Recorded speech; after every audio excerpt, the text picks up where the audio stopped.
Welcome back to the Cat Dad Show. Thanks for tuning in to another episode. My name is Scott Colby. I'm your host. And have you ever struggled with pet loss grief?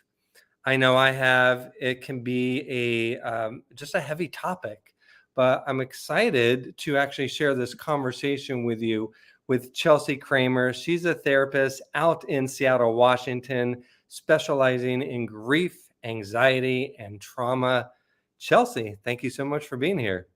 Thanks for having me. I'm excited to be here. Yeah, me too. And we have a similar grieving journey that we're going to dig into. We both lost our precious soul cats.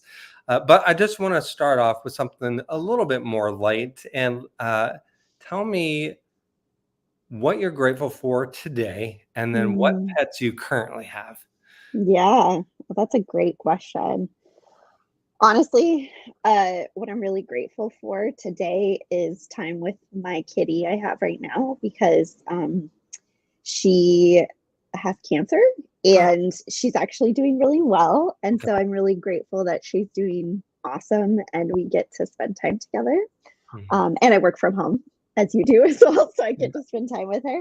And I have Z is my cat, and I also have a dog named Hattie who's about 3 years old, and Z is 10 years old. Z is 10. Okay. Mm-hmm. Well, I'm grateful for my two new cats that I got 4 months ago. They just turned one, Nico Oh, and Milo.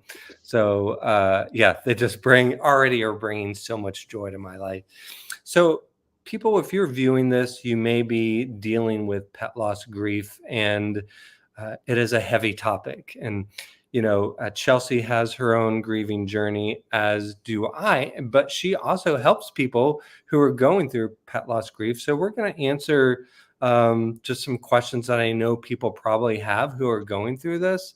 And Chelsea, we met in a Facebook group, and you mentioned that you lost your soul cat yeah. in February of 2020. So sorry about that. But I was wondering if you could share what that journey has been like for you. Yeah. Oof. See, even I start to get choked up about Mm. it when I talk about him.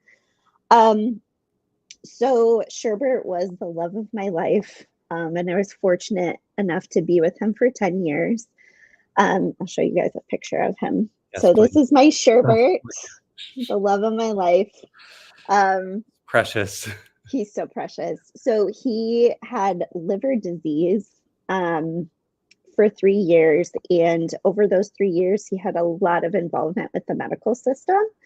Um, because a lot of it was like we don't really know what's going on, and it took a while before he was actually diagnosed. Mm. But because he had such a positive attitude, and I'm sure a lot of people with orange cats have similar experiences, he was so gregarious and happy. He loved going to the vet because he got to socialize with people. I think that really protected him from having it be like less traumatic of an experience for him. But he declined, and in early 2020, right before the pandemic, it's like Mm. he knew. Um, they said he was terminal, and actually, my friend came and took photos. She was a photographer, and she came and took these photos a couple days before he passed. So Mm. that was really, really meaningful. Um, and he he was able to pass at home in our bedroom, which I was also very grateful for because during the pandemic, um, it was really, really difficult. People weren't able to be with their pets when they were put down, and that was extremely traumatizing for a lot of people. So I'm very grateful that he was able to pass before COVID happened and we didn't have to, kind of pass him off Mm. to the clinic and then not be able to be there. Um, this was by far the most intense grief I've ever experienced, and I have lost humans close to me. But the intensity of this sadness and loss was something I've never experienced. And this has been 4 years since he's been gone. I think about him every single day. He's part of my day, he's part of me, and that will never go away. Yeah, thank you so much for sharing. Gosh, and I understand the emotions. I was just an hour before we went live, I was thinking about our conversation and what I might share about my cats that have passed away, and I was getting emotional. I know, it's so hard. It's just like you can't help it. It's so raw, Mhm. even as time goes on. It's always with you, and that's the thing about grief. Your relationship to it changes, but it never goes away. Yeah. And it's interesting because, you mentioned you've had human loss, and sometimes that grief of the animal can be even deeper. And we Yeah, feel that, and everybody is different. And of course. we'll chat about that. For those that maybe don't know, I'm going to give a brief rundown of my journey with grief, and just so you are a little bit more familiar with it too, Chelsea. So I've lost two pets, Nomar, and they were both cats. Nomar and Mia, I got them together. They weren't from the same litter, but they were the same age. No, and radically different experiences in terms of just how things went down.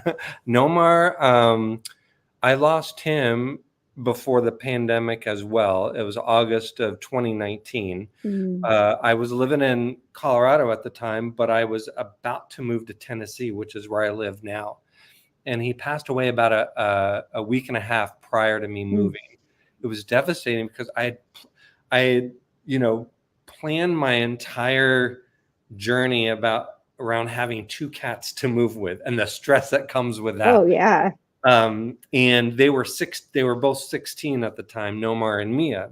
And Nomar I got them checked out at the vet on a Friday, and just to make sure, hey, are they good to go for a long drive? And we didn't do like the intensive blood work or anything like Right. that, but they just did some checks and said everything was good.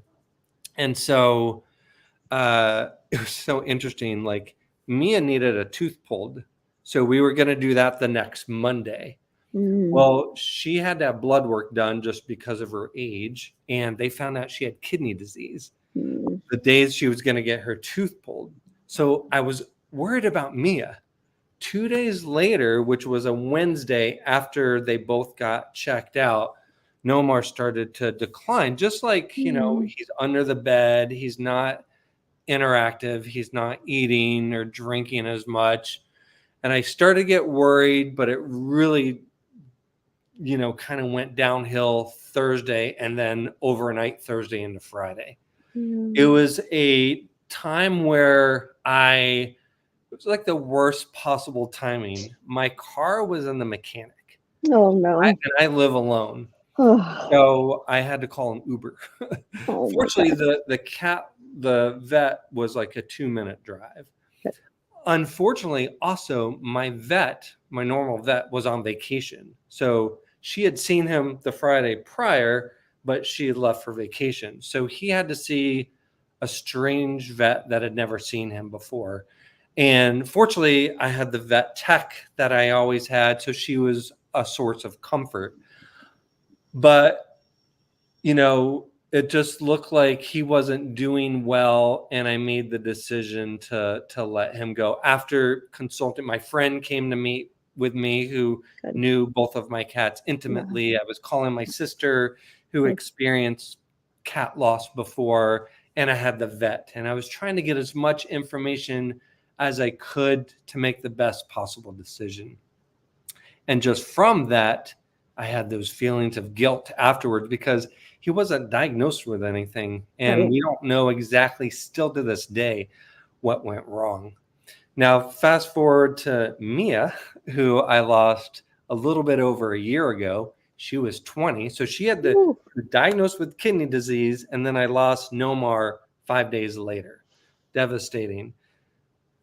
Mia hung tough with that kidney disease, and she actually never got her tooth pulled because we don't want to put her with anesthesia and her other medical illness. And so she was living with some tooth pain for the last few years, kidney disease. Eventually, we had to do fluids. And then in January, so she passed away June of 2023. hmm, In January of 2023, 6 months prior, her mobility got a lot worse. She had a lot of arthritis. That got worse to the point where it looked really bad in January. I thought, oh my gosh, is this it? And then she got a little bit better, but she didn't have the capability anymore of even going up and down the cat stairs to my bed or my sofa. So from January of 2023 to June of 2023, I slept on the floor with her, just on a sofa cushion. And then, unfortunately, a month before she passed away, she got lymphoma. Oof, yeah. And with, we started on steroids, but just with her, she was so frail that, I kept having to take her to the vet for various things like arthritis, and then not eating and that sort of thing. So when I went into the vet June 23rd, 2023, we were just kind of get her mobility checked out. Well, they checked her white blood cell count and lymphocyte count as well. And it was time to say goodbye. So for hers, even though she had been ill for a while, and was kind of prepping me for it, I still didn't know on that day I took her in that was going to be goodbye. That day, yeah. And same thing with Nomar. When I took him in, didn't know it was going to be goodbye. Oof. And we'll talk about, I'm sorry to tell my own story for so long, but you're fine. And we'll talk about maybe more how I've gone through my grieving process. But one thing I do want to share, since I lived alone, worked alone, it was just me and Mia the last 4 years after Nomar passed away. So we got each other through things, and I was her caretaker 24/7. All that's gone suddenly, suddenly. Yeah. And so I was scared to live in my apartment alone. It's too quiet, Chelsea. Yep, I can't. Totally. I crashed on my friend's sofa, my friend who was there for Nomar's goodbye, and she moved from Colorado to Knoxville just kind of coincidentally, and she was there for Mia's goodbye. I slept on her sofa for like 4 months because I was scared to be alone. I was like, I'm going to spiral if I'm alone. So I need to be with people, with at least one other person. And she has a cat too, so that kind of helps. So just wanted to share for those watching or listening. We know that it is devastating. Whatever you're feeling right now is going to be normal because that's how you're feeling. And we're going to talk more about that. But so thanks for listening to my story. Yeah, absolutely. And I want to highlight too in that journey and in my journey as well, how important community is and people who have known the animal, that was really important to me as well. Like a friend of mine, after Sherbert passed, sketched a line drawing of him, and it's actually framed next to my desk. And it literally meant like the world to me. And people who can support you and love you, especially if they had kind of their own unique relationship with the animal, is just really, really powerful. Yeah, I totally agree. Chelsea, what did you find most challenging about the grieving process after losing Sherbert? Oof, what didn't I find challenging? Well, what's really interesting, and I think this is fascinating for a lot of people. So I found Sherbert when I was in graduate school to become a therapist. And he was a huge part of how I decompressed after work, how I manage stress of the job that I do. Like, my job is not easy. And when you find ways that you can manage that stress, it's really important and helpful. And then all of a sudden, overnight, my main coping mechanism was gone. My best friend and, living being that I relied on for just like taking me out of my daily life was suddenly gone. And I actually had to learn how to honestly do my job without the biggest support system that I had from the very beginning. Because at that point, I found him in 2010 when I started grad school, and he died in 2020. So he had been with me my entire career. I know when we say like the years, like I got Mia and Nomar, I got in 2003, and Mia passed away in 2023. I'm like, oh my gosh, the lifespan of like what was life like in 2003? Like where I was, and oh my gosh, it's beyond wild to think about how big a part of my life she was, Exactly. and Yeah. just for that length of time. Yeah. Um, Like and we who you talked, were in 2003 versus who you yeah, were I in know. 2023. Yeah. And we've talked about how um, grief of a pet can be very unique and different Yes. from other types of grief. But can you go maybe in your own experience, Chelsea, on like what is the difference between pet loss grief and other types of grief? Absolutely. Yeah. There's a couple of reasons why pet loss grief can be unique as opposed to other forms of grief. Um, one of the biggest ones is that societally it can be considered what we call disenfranchised grief, which is society doesn't really recognize it as like a legitimate kind of grief. You and I, who are both like big cat people and animal lovers, are like, yeah, absolutely, we get it, right? But societally, there isn't necessarily that same endorsement of the feelings that people go through. So there's some ambiguity in navigating those feelings, and people often kind of judge themselves for having these strong emotional responses because socially it's not as discussed or highlighted as saying losing a person is in your life. So that's a main way. Another reason that pet grief can be really different is just because of the level of intimacy that you have with animals that you don't always have with other humans. Like you live alone. When I had Sherbert, like I was a single gal, right? And he was with me through dating and finding my now partner and all of that. And they go through life with you in a way that other people don't. And even if people do, human relationships tend to be a lot more complicated Mm. than kind of the purity of the connection with an animal. Yeah, and it's just so interesting because, like, before my cats died, I would see people post about their pet passing away on Facebook, let's say, for example, and I'd be sad for them, but I didn't feel what I feel now for them because I know I've been through that journey, so I know what they're Mm. experiencing. And you're right. Then I'll share my grief with other people, and they don't quite understand it because they've never had a pet. Let's say my parents, for example, we didn't have pets growing up Mm. as kids, and they still, I've never known my parents to own a pet.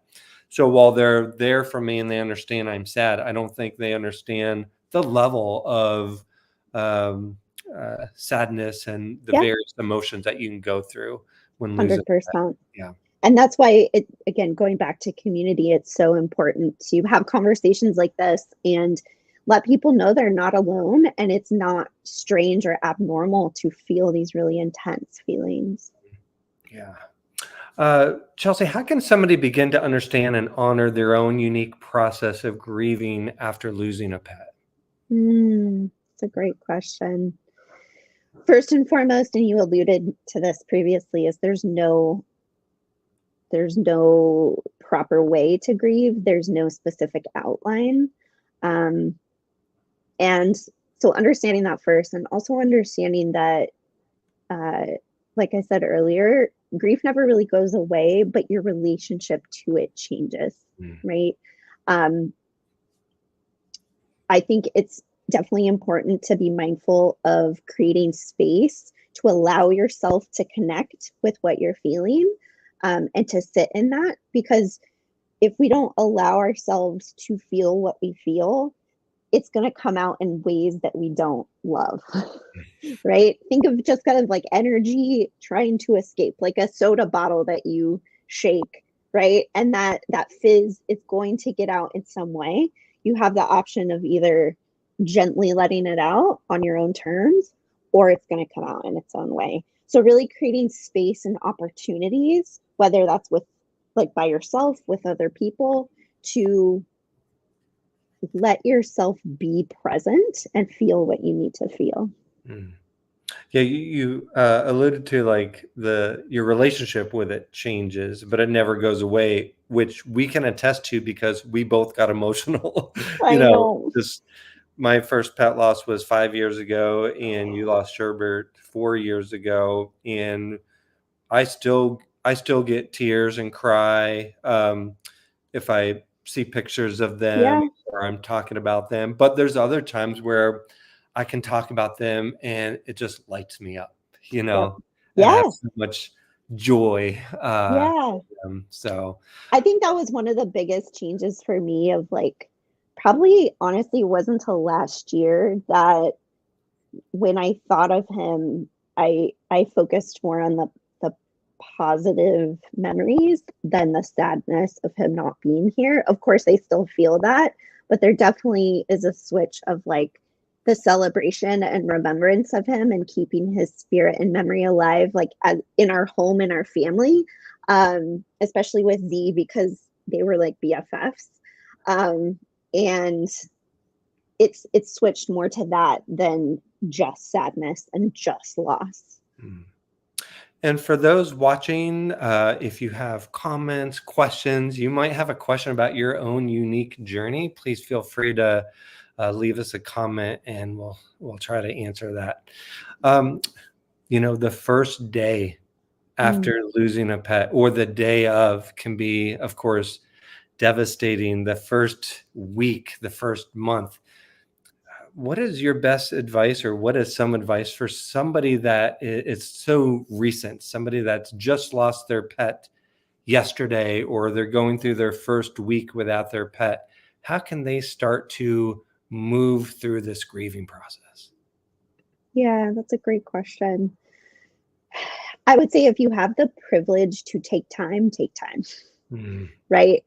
Uh, you are experiencing a lot of emotions, and honestly, grief. We feel it in our physical bodies, right? We feel that heaviness, we feel that sadness. So if you're able to take some time from work, from other responsibilities, take it. And I realize that's a huge privilege to be able to do. Um, and honestly, the basics, we need to focus on the basics. Are you eating? Are you drinking water? Are you getting rest? And are you isolating? Because you don't need to like be super social, but it is important to have at least one person that knows what's going on with you and that you can get support from. Because being in your own mind and your own brain 24/7 can be a really like messy thing. And you need social support during this time. yeah, that first day I remember distinctly, with both of mine. I went for a walk in a place that, like a greenway with trees, and I would hear birds chirping, and birds chirping is one of my favorite sounds, like in nature, Mm, but I didn't like it on this day. This was the day I lost, my cats, and it just, I was just so sad that like the birds chirping represented life, and I just lost mm, my cats, and yeah, I was thinking like they'll never be able to hear that sound again, and mm, it's not fair. I want them to still be a yeah, part of life, and it was just, I remember distinctly that. So, and again, somebody else may hear birds chirping, and that may be a source of comfort for them during their right, grieving phase. um, right, so that goes back to the how we all process this differently. right.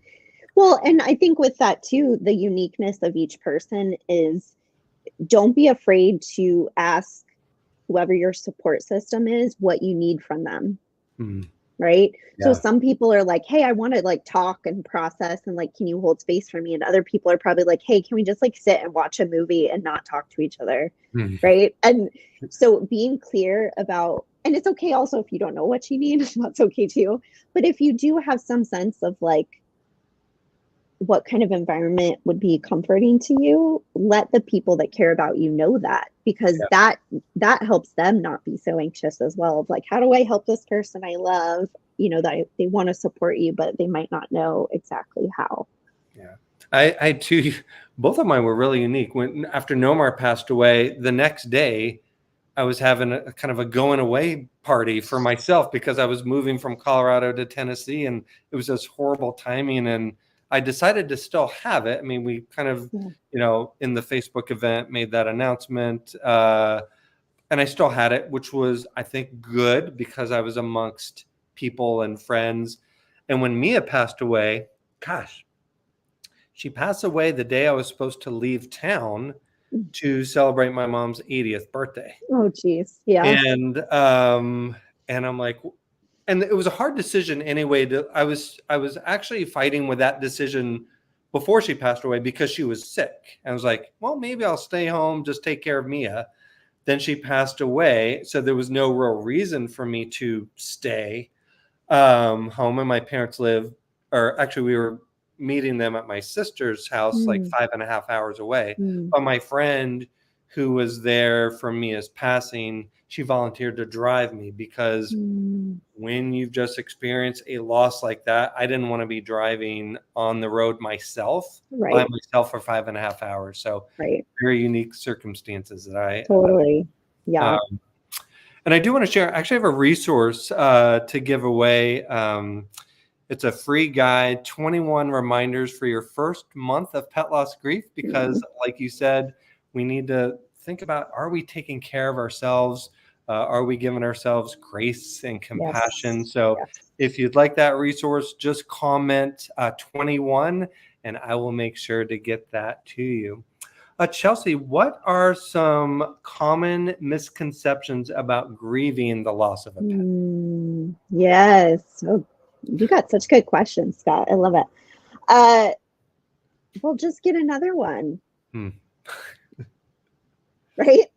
Just get another one. Okay. I mean, anyone that's had more than one pet in your life realizes pets have very distinct personalities.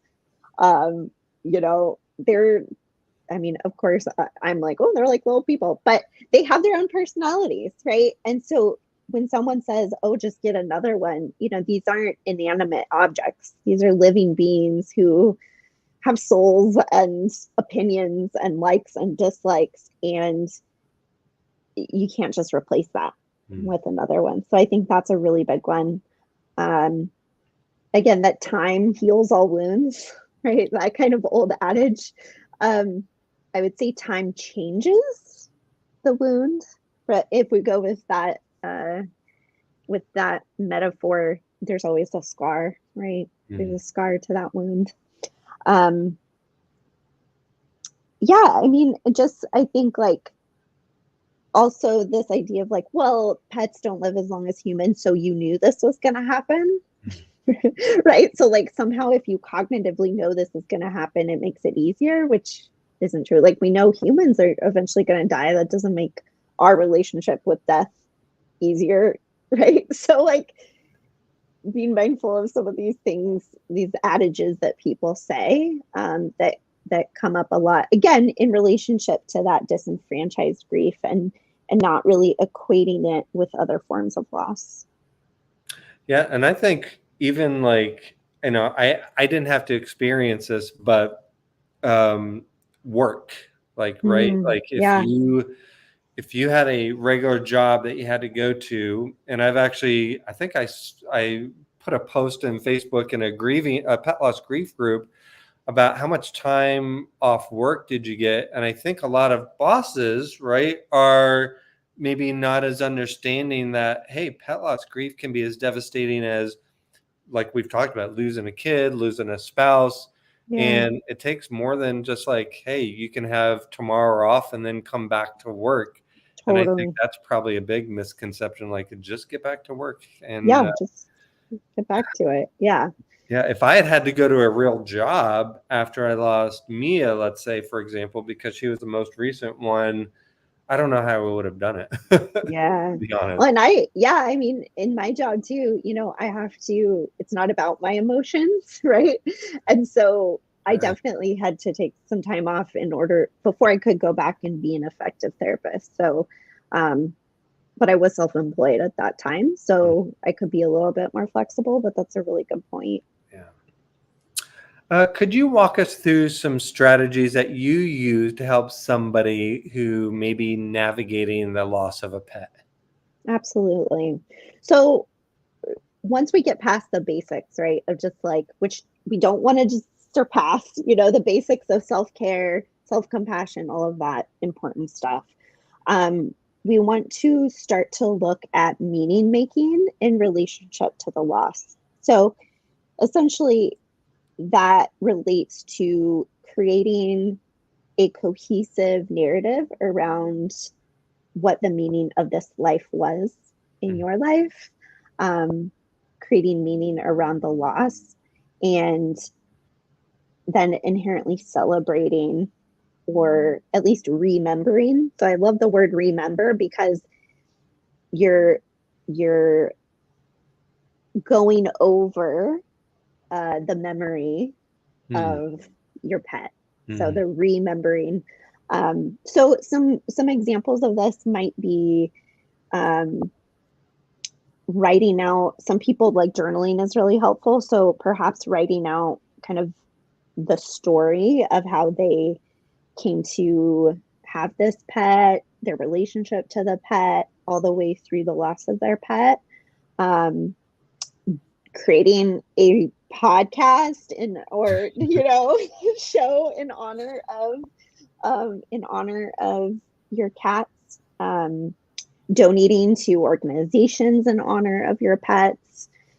I have Sherbert's ashes in a necklace that I mm. wear often. I should have worn it today. Um, but creating rituals, like all of this meaning making, is super important in relationship to the loss, because just as our relationship to our grief changes, you still have a relationship with that pet. It's just going to look different because they're not physically here anymore. Yeah, I love it. Were you saying the word meaning? Re, Sorry, what? Like, in what part? In what Sorry, part? I think Meaning you making. meaning making? Yeah, yeah, Meaning making. Okay. yeah. I hadn't heard of that term before, but I think I'm Hmm. doing some of those things that you Yes. mentioned. But I love taking it from like when you first got the pet all the way Yeah. through, your current memories. Hmm. That's amazing. Okay, so I know one of the biggest emotions that people have when they lose their pet is guilt. I've Mm, just seen it time and time again, whether we think we didn't do enough towards the end when the pet maybe was sick, or even if let's say a dog ran out and got hit by a car. I just know it is a tremendous burden to feel guilt when you've lost a pet and you're already trying to grieve. So guilt just kind of right. piles on that. What advice can you give us, or how can you help navigate those of us that may be feeling guilty for the loss of their pet? Yeah, guilt is a really challenging emotion. Um, and I wanted to address this, and I'm glad you bring it up. The incidence of traumatic loss when it comes to pet loss is something to be mindful of. So, like, honestly, I don't consider what I went through a traumatic loss, Mm, in the sense that I knew it was coming, I knew he was sick, and we were able to kind of plan when he passed. Um, a traumatic loss typically has to do with um, an immediate accident, um, or a pet dying when they're young, right? Like an mm, untimely death, those types of things. Um, so when traumatic loss happens, that tends to increase the likelihood that someone's going to feel guilt. But of course, a lot of people feel guilt in relationship to any time of pet loss. So guilt comes up when, as humans, we have a sense that we can control just about anything. Um, there's this worldview called the just world theory, which is like, if I do good and I follow the rules, then good things are going to happen for me, right? And worldviews like that help us organize structure in a really chaotic world. So when something like loss happens, death happens that we don't have any control or influence over, that challenges our worldview, right? And so what ends up happening is people internalize the locus of control to themselves as like, well, I did something, I could have changed something, because that is more comforting to them than being like, the world is really big and scary and unpredictable, Mhm. right? It's Yeah. easier to be like, well, it's me. Mhm. I did Yes. something, as opposed to saying, wow, we all have to face death at some point, and that's terrifying. Mm. Yeah. And I mentioned when I lost Nomar, I felt guilty because, you know, part of it, it was traumatic in the sense that my normal vet wasn't there. So I was like, this vet Yeah. what doesn't know Nomar, but I still made the decision to say goodbye, even though we didn't have a concrete diagnosis. And that really bothered me and got more intense as the days and the weeks went on. And I started, I don't have it on me, but I got a journal with Nomar's name kind of engraved on it. And I started writing letters to him just to Love tell that. him, like how Love much I that. loved him. And Yep.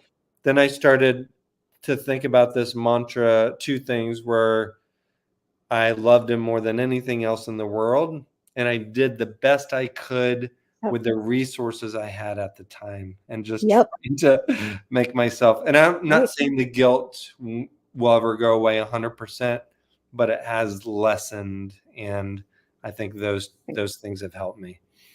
Yeah. Um, And so what you were doing, you were intentionally taking charge of the narrative that you applied to that situation, mhm, right? So for me, were there things I probably could have done to prolong Sherbert's life? Absolutely. But they wouldn't have improved his quality of life. And for me, with all my animals, my whole life, it's been about quality more than quantity. And so I see it as the ultimate act. And this, I realize, is my story and my narrative. I see it as the ultimate act of compassion and love to say, mm, I'm going to help stop your suffering. yes. Like, that's huge. So for me, that helps me if if I'm feeling feelings of guilt, or like those questions of, could I have done more? And those questions are so natural and common, because we want people, we want our animals, we want people to live the best lives they can. But quality, I think, is so much more important than quantity, in my opinion. And I have a cool resource. I'm excited about this. So I put a short book together called "It's Not Your Fault." Oh, I love Uh, that. and it's really cool because I decided to. So the book is kind of a lesson on how to help you through this feelings of guilt that you might have with pet loss. But the characters, so I have characters in the book. They're myself, Nomar, and Mia. And it's Mia teaching me a lesson of not feeling guilty about the loss of Nomar. And then I hired somebody to illustrate it. It almost looks like a children's book, but it's made Yeah. for adults and it could be Yeah. made for children as well. But if you're interested in that, it's a free downloadable book. Just in the comments, if you're watching here, just write the word or type the word book, and I'll be sure to get that to you. Mm. Another emotion I see people, or maybe not an emotion, but what a lot of people experience when they've lost their pet, and I've gone through this as well, is almost like how do we carry on with our lives? How do we pick ourselves back up? For many of us, Yeah. it's just so devastating. It knocks us down. We can't get up. How do we start to almost rebuild our lives and start to get back to where we want to be without our pets being there? Yeah. Well, Scott, I want to first say that you are a model of, I think, what it means to create meaning making and build this relationship with your cats, who are now no longer here. But it's so evident that you're still connected to them, right? And just like, I'm like, everyone just do what Scott's doing. It's so good. Like, and the like, so I just commend you for that, because um this takes time. So first and foremost, having patience with yourself, and again, not rushing things. But I think it's important to remember, especially early on when things are just so hard, is remembering that the love that you shared with your animal is not gone just because they're gone. I think that's so important. Yeah. And there's my little Z butt. She's Oh, eating at her little table. wait, let me see. Oh, yeah. That's I my can see Z just a girl. little bit. Yeah, her little butt. Um, but yeah, allowing yourself to take time to really process what's happened Mhm. and realize that the love that you shared with this animal is still very much there. And how can that love motivate you, right? Like, Yeah. how would your animal want you to continue? Would your animal want you to be at home and isolate yourself and not share the joy that you shared with them in the rest of your life, right? So Yeah. like finding ways to give and receive love is really important, whether that's with other humans or other animals, and realizing that it's going to be hard, right? Accepting that these really challenging emotions, there's no quick fix, there's no pushing it away, but letting that love kind of move you forward and guide you into other contexts. Mm. Yeah, beautiful. I want to talk more about this idea of honoring our pets. Um, like you mentioned, it's not going to be something that happens right away for a Right. lot of us. And I wanted to share a couple things that I'm doing that, we talked about, like this show, the Cat Dad show.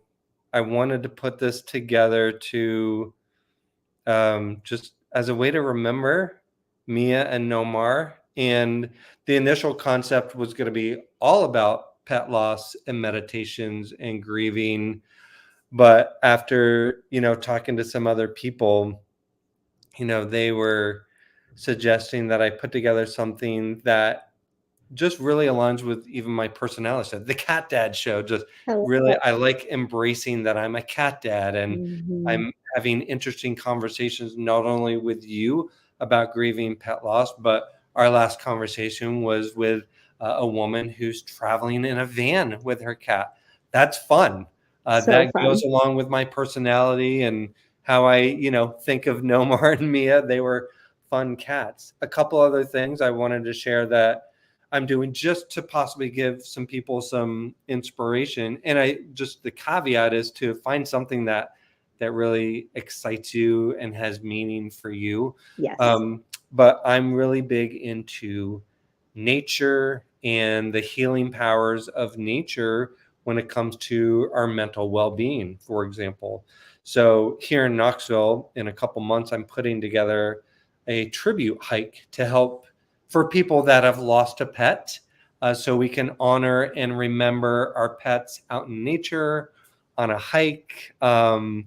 And we're going to be carrying 10 pounds of pet supplies in our backpacks and then donating the pet supplies. And I want to make it an upbeat thing, not Yeah. a something where Yeah. we're tearful, but meaningful. Yeah. So we're going to have a memory wall where we can hang pictures of our pets.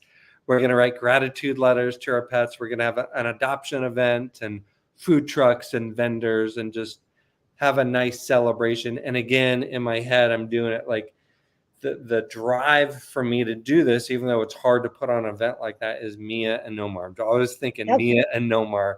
And then one final thing is, when I had to take care of Mia, her vet bills were expensive.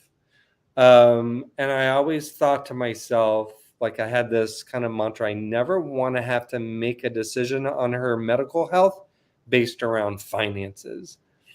Fortunately, I was able to I didn't have to ever do any expensive surgeries, and I don't know how I would have, but Yeah. the decision has to be heartbreaking if you have to decide whether to move forward for your pet's health and the medical maybe solutions to help them feel better and live longer based on finances. So Absolutely. for like the hike, for example, I'm fundraising. So the participants will make a donation, and all that money will go to people with high vet bills that are having trouble paying them off. And again, for some reason that is really driving me. That seems like my mission now out in the world is to raise money and do things to help people grieving the loss of their pet, or to help people who are experiencing high vet bills. And for me, that's why when I talk about Mia and Nomar, for the most part, I have joy and a smile on my face, but I didn't have that, 6 months ago. I was sleeping on my friend's sofa. So just for those watching who maybe are in the early stages of grief, just we hear you, and we have a lot of sympathy for you. But yeah, so that's just some of the things that I'm doing to honor my loved I ones. love that. And again, that it takes time to get there, right? And it's okay if you take forever, like there's no time limit on processing all of these emotions. But there will be a day where you get a smile on your face more so than just sobbing. There will be a day when that comes, and I think we both can attest to being there, and it's a good feeling, even though we miss our babies every single day. Yeah. And just know, like, especially with Nomar, because that was my first one and I wasn't expecting it. Yeah. And then I moved to a new state and I hardly knew anybody. So like, those tears can bring you to your knees, man. Absolutely. You are crying the hardest you may ever cry in your life, and you don't know, there doesn't seem like an end to it. Well, and Scott, a question for you I have is also, how do you think, especially because your losses were like fairly close together, how do you think the first loss impacted the second loss? Great question. I think it may have impacted me in a way because it's almost like I can brace myself, like, yeah, and realize that I can get through it. They were different in the sense that with Mia, she was sick for so long. Right. I was like, okay, she's not going to last forever. She Right. turned 20. Right. That's a great milestone, but Totally. the end is coming soon. But still, like, I say goodbye to her at 20. I'm like, darn it, I wanted 21. I know. It's but never I think enough. just knowing, like, I got a Mia journal. And so writing, like, I wrote letters to Nomar, and I wrote a lot more to Nomar than I did to Mia, because just different circumstances. And I felt guilty with Nomar. I didn't with Mia. My vet with Mia said something that I really am so grateful for. She said this was the exact right time. Like, you didn't hang on too long. Yeah. You're not saying goodbye too soon. Right. And I was like, gosh, that was a blessing for her to say that. But I just think knowing, like, almost like, I mean, it's cliche, there's a light at the end of the tunnel. I found that light with the loss of Nomar. And when Mia passed away, even though I was down for the count, I think just having experienced that before probably helped me through Mia's grief. The hard part was, like I mentioned, once Mia was gone, there wasn't another cat to help me. When Nomar was gone, me and Mia, we bonded even more. Right. Yeah. Which can be the case. And I think also acknowledging, for some people, it can actually be hard to like move forward with an existing animal, right? So I think there's a lot of different ways that can play out. Maybe you bond more with the animal that's left. Maybe you have like some other feelings, and that's okay too. Yeah. And I do want to acknowledge that grieving a loss of a pet isn't just a pet dying. Right. It could be a pet runs away. I actually spoke with somebody who was listening to my pet loss meditations, and she had to rehome her pet, and she was experiencing a tremendous amount of grief and loss and guilt for that. So there are different ways that pet loss can manifest itself. It's not Right. just death. And I think naming ambiguous grief is really important because that's more related to if you don't know what happened to your animal, right? Mm. If they're lost, if you rehome them and maybe you don't get updates. Those are all examples of ambiguous grief where we don't have that kind of concrete uh, ending per se. And that's really tough too. I've experienced that. I lost a cat. It was actually the cat Sherbert. I found him with that cat. Um, and unfortunately, I was living with someone who was allergic. And so they were like, can you either have them in your bedroom or outside? And I let her out one night. Her name was Salem, and she never came back. Oh. And I felt guilty for years. I mean, newsflash for people, therapists are just humans with some Mm. skills. And I struggled with guilt for years, and it took me a long time to truly believe in my heart, like things happen that are out of my control. Um, and I was really happy the time we had together. And I still get really sad when I think about her and wonder what happened. Um, but I was able to continue that love, for her and give that love to other animals, which I think she would have been really happy about.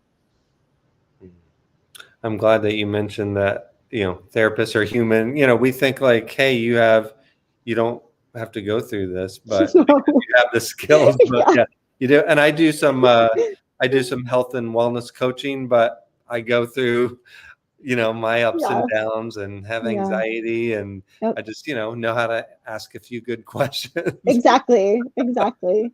Because it's a process. It's Right. it's a process. Yeah.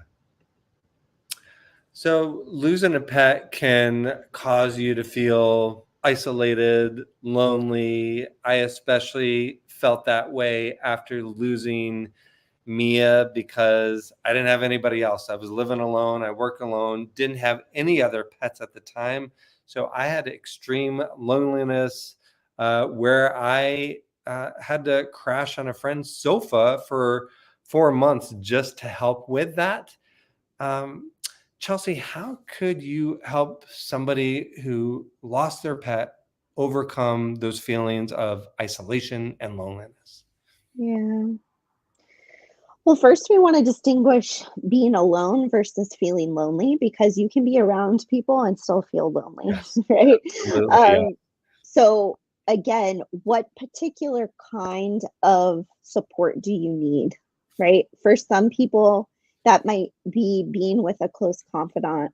With other people, that might be just like going out in public and physically being around other people. But it's really important to gently nudge yourself to reach out. Again, that looks different for different people, but one of the worst things you can do is physically isolate yourself, um, because we're social beings and we're meant to be around others, right? Mm. um, I know for some people it can be comforting to like go to the park and be with, you see all these animals. I used to take Sherbert a couple times in like a little backpack thing, where you carry your cat in the backpack. Um, and seeing people with that would like make me happy. So it's really specific to you, but reach out to someone that cares about you. Strangers, I mean, the internet is good and bad for a lot of things, but the really great thing about the internet is you can reach out to very specific groups of people who are probably experiencing similar things you are and can really empathize with what you're going through. So if you can't physically kind of be with other people, maybe reach out to some people on the internet who might be going through similar things. Yeah. And then, like you said, everybody needs different things. Again, I mentioned when I lost Mia, I was leaving town to celebrate my mom's 80th birthday, but that turned out to be a blessing because I was with family. I had a friend there. So for the first few days after losing Mia, I was with family, and that's Right. really what I needed at the time. I didn't want to be alone, and that really just that the love that came from my family and we were focused on my mom there for, obvious reasons, being her birthday. So that really, really helped me through my initial first days of grieving. Yeah. Yeah. Yeah. And I do want to share one more resource. I put together a comprehensive list of pet loss resources. I know that can be helpful for people to help with pet loss grief. I've got over 50 resources listed. If you're watching, just comment the word resources in the chat and I'll make sure to get that to you. All right. Well, this is a big one, Chelsea. A lot of times we don't have hope. We're going through pet loss. We don't feel like there is that light at the end of the tunnel. How do we help somebody find or just not feel hopeless anymore, and that there is going to be a time where we don't feel this? Because it's easy for us to say that, right? Like, hey, it's Totally. like eventually you won't feel this, but for somebody who feels like their world has come crashing down and it's over, Yep. what can we do, or what advice do you have to help them? Yeah. So one of my old professors, he did some research on hope and what actually builds hope, and I reference it a lot in my work with folks, especially related to grief and loss. And the 4 components, we can go through them, and I have people literally like answer each kind of component to build hope. So those 4 components are action. So what can you do, right? And as we've talked about today, there's so many things you can do to create meaning, to honor your pet, to share the love that you had with your pet. Those actionable items are super important. Evidence. So just like for you, when you lost Mia, you were able to kind of know what to expect, and there was evidence that you could get through pet loss. So that evidence came from your own life, but evidence can also come from other people's stories. So again, us sharing our stories, hopefully that's evidence for other people that they can get there too. Options, right? We can feel really hopeless when we feel like we have no options. So what are some options? Maybe joining a pet loss support group. Maybe it's going to therapy. Maybe it's just talking to a friend. What are options you have to process this grief? And then the last one is connection, right? Which I come to. I know I beat it over and over and over into you, but we are wired for connection and we need each other in order to support each other. So how are you connecting with other people? And again, that can be in person, online, but it's important that you do connect. Yeah.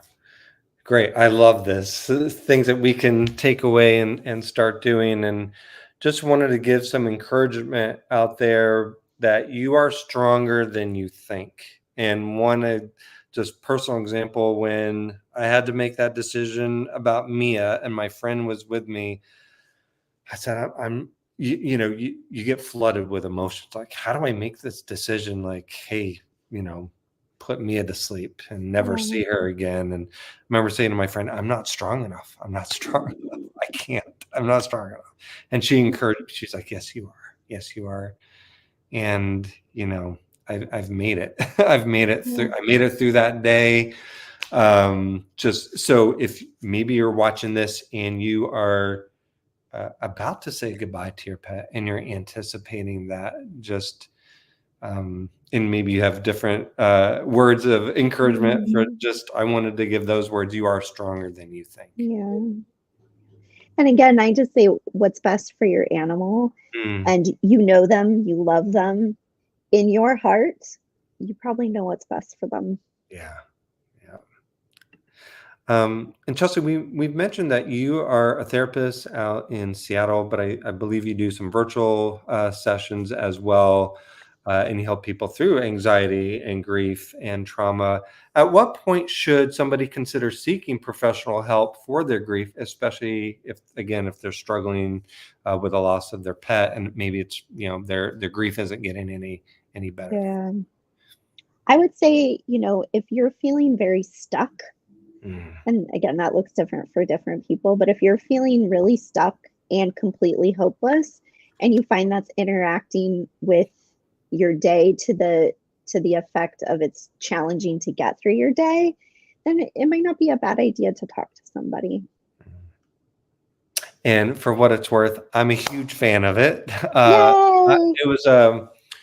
It was a blessing for me because the University of Tennessee, they have a social work pet loss kind of department, if you will, and they offer 6 free grief counseling sessions.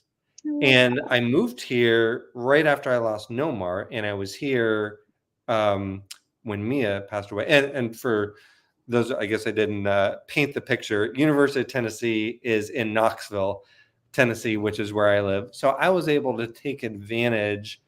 I was excited about it because Mhm.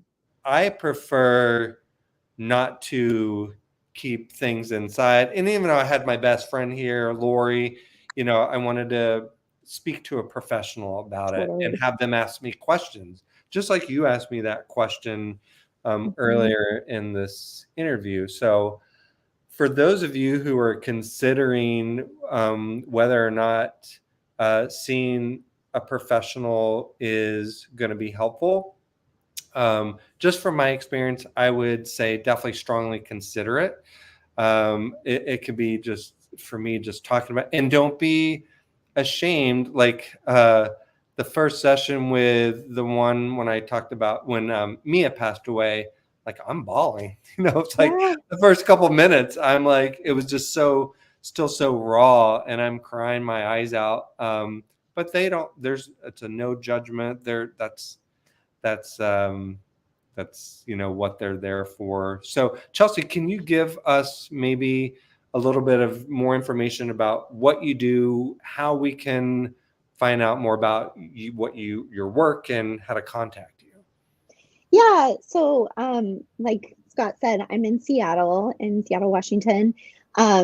And I work with individuals and families facing grief, anxiety, and trauma. Um, and for now, I'm all virtual. So, unfortunately, I can only work with people in Washington All state. right. Yeah, unfortunately, law. um, but you can also follow me on Instagram at Chelsea Kramer Therapy. And I try to like give great tips. I also blog weekly on my website. So check those out for good information. Awesome. Thank you. And we actually have a couple comments coming in. So, Bonnie, thank you. My show is new, and a Yay! lot of times we don't have anybody watching live. So, Bonnie said, thank you both so much for sharing. It's 3 weeks today that I Mm. lost my soul kitty of 15 years back. Oh, And your so stories, sorry. gosh, I'm going to tear up here. Oh, And your stories and advice have helped a lot. no. Bonnie, I'm really sorry for your loss. And thank you. I'm glad that our stories can help you a little bit. And then Bonnie asked, "Where can I get more information on the upcoming fundraising hiking event?" Yeah, so I've got a website. It's tributehikes.com. So tributehikes.com. And that'll forward you directly to this hiking event that we're having on October 26th. And if you have any questions, Bonnie, you can, of course, leave them in the comments here. You can also email me okay, this is a great email address I made for this, catdadshow@gmail.com. Catdadshow@gmail.com. You can always send me an email as well. And then one last question. Chelsea, and this has been great. I've really enjoyed this conversation. Good. What's a final message you'd like to share with our listeners or viewers who are Mm. currently grieving the loss of a pet? Hmm. I'd say your feelings are valid. Hmm. Things will get better, and you can carry that love forever in your heart. Hmm. Chelsea, thank you. Thank you for those final words. Thank you for being our special guest. I know this isn't an easy topic, but I think I think the way I'm feeling and the way I think you're probably feeling, we are getting probably some joy in talking about this because we know there's thousands and thousands of people going through this grieving process, and maybe this conversation can help. And you and I seem like we both are in the business of helping people and just Yes. really get fulfillment out of that. So Yeah. I've enjoyed our conversation, and I wanted to acknowledge the work that you're doing. It isn't easy helping people every single day. I know sometimes, we need our cups filled, and just the work that you do is so meaningful and so valuable. So thank you for doing that work and for being our guest here in the last hour or so. Thank you, Scott. I appreciate that. You're very welcome. Everybody watching and listening to the Cat Dad Show, thank you so much for tuning into this episode, and we will see you next time. Bye, everybody.